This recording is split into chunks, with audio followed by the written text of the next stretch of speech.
Hello everyone, Assalamualaikum warahmatullahi wabarakatuh. Salam semangat ya. Bagaimana kabarnya hari ini? Saya harap semuanya sehat-sehat ya dan baik-baik saja. Amin. Oke, saya mau tanya nih. Di antara semuanya ini, di antara kalian, kira-kira masih ingat nggak penggunaan kata this, that, those, sama this? Ada yang masih ingat? Coba diingat-ingat dulu. Oh, ada yang lupa. Oh, itu ada juga yang ingat. Oke lah, kita bahas saja ya. Untuk yang masih ingat ya, biar lebih ingat lagi, lebih melekat dan membekas. Kalau yang belum paham atau belum tahu ya, supaya lebih tahu. Oke, kita bahas satu persatu dulu ya penggunaan kata tersebut. Oke, yang pertama saya mau bahas adalah penggunaan that. Nah, kapan kita menggunakan that dan juga this dalam bahasa Inggris? Nah, ini dua kata tersebut sebenarnya hampir sama ya, tapi ya memang ada bedanya. Nah, kalau dalam bahasa Indonesia artinya apa? Ada yang tahu nggak? Pasti tahu lah. Kalau that artinya adalah itu yang mana? Itu tuh, yang ada di situ tuh. Nah, kalau this artinya adalah ini yang mana? Ini loh. Nah, itu. Ya, kita bahas dulu dua kata tersebut. Kapan kita harus menggunakan that dan kapan kita harus menggunakan this? Ini that atau dalam bahasa Indonesia artinya adalah itu digunakan kapan? Yaitu ketika kita menunjukkan suatu benda tunggal yang letaknya agak jauh dari jangkauan kita. Jadi kalau misalnya bendanya agak jauh, kita mau meraihnya perlu jalan dulu beberapa langkah atau satu langkah, dua langkah baru bisa meraihnya. Kita bisa menggunakan kata that. Nah, sedangkan kalau bendanya jumlahnya satu ada di dekat kita, dekat-dekat sini, maka kita bisa menggunakan kata this. Nah, yang ada di dekat sini benda apa ya? Oh ya, ini ada. Misalnya nih, gelas. Saya kan bisa menjangkaunya. Nah, dekat tak ambil aja.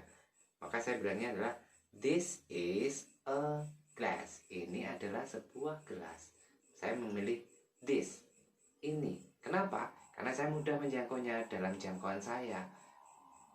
Cedek, lek cedek gawe this, lek adoh gawe that. Asal jumlah bendanya satu ya. Nah, sudah tahu ya artinya? Paham penggunaannya? Insya Allah, alhamdulillah.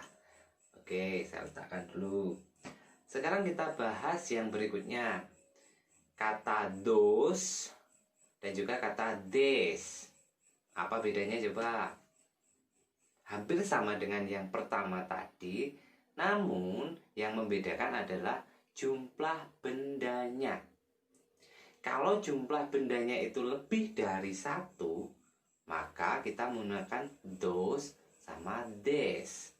Tidak boleh kalau bendanya lebih dari satu kita menggunakan this sama that. Ya, jadi kalau saya kasih contoh kayak gini, saya punya 20 poin.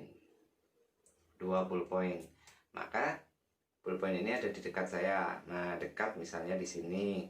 Saya bilangnya these are, ingat pakai are loh ya. Kalau lebih dari satu tubinya memakai are.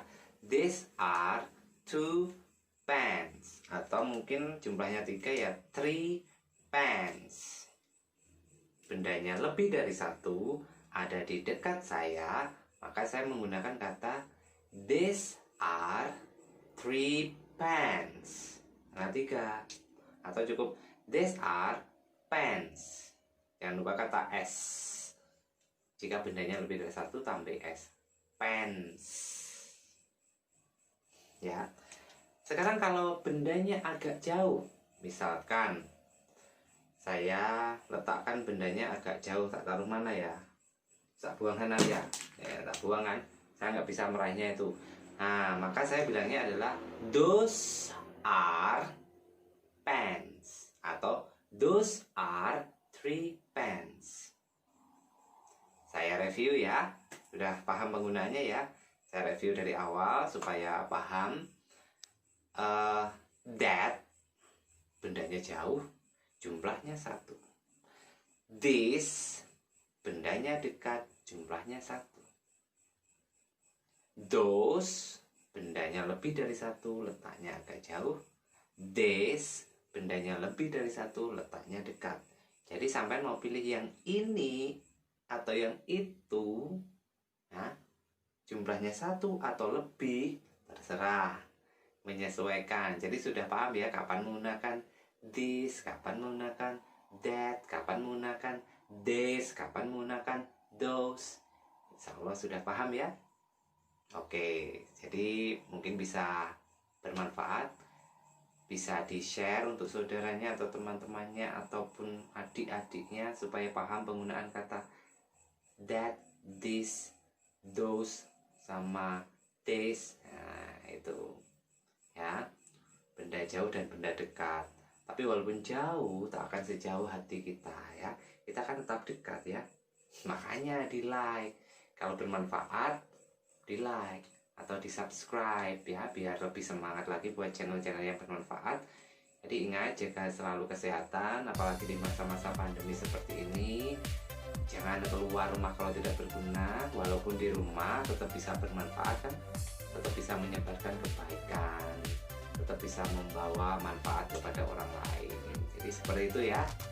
Jadi selamat beraktivitas dan selamat belajar. Saya harap bisa lebih paham lagi dan bermanfaat.